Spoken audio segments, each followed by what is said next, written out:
Alors, on peut se poser la question, quels sont les avantages pour les salariés, mais quels sont également les avantages donc, pour l'entreprise? La première, c'était de favoriser la mobilité interne et donc de donner des perspectives d'évolution à nos salariés.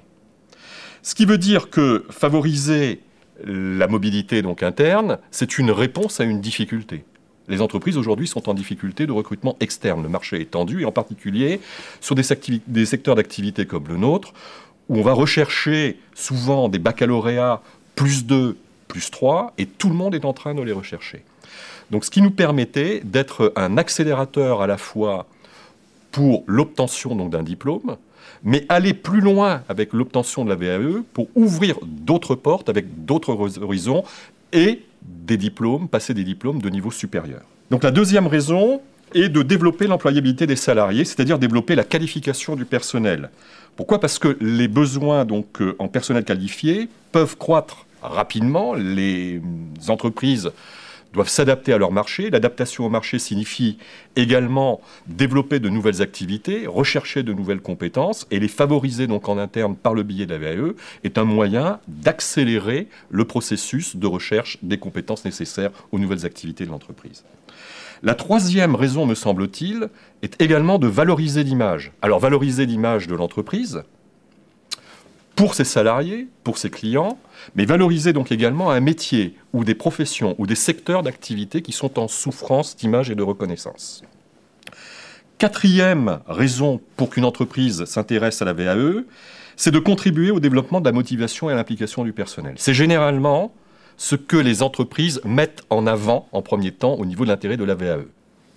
Et enfin, la dernière raison, c'est d'individualiser les parcours professionnels, les parcours de formation et de limiter les coûts de la formation. Ce qui veut dire que la VAE devient une économie pour l'entreprise à condition qu'elle sache l'intégrer dans son système de raisonnement RH et d'en faire un instrument de sa politique de ressources humaines. Alors, la question qui se pose donc aujourd'hui, c'est la VAE au sens de l'entreprise, la VAE au sens des intérêts des collaborateurs. Comment peut-on concilier les deux?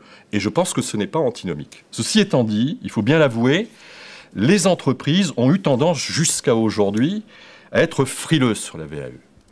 Les entreprises ont peur de la VAE parce qu'il y a, pour eux, un lien direct entre l'obtention d'un diplôme et une revendication en matière de rémunération.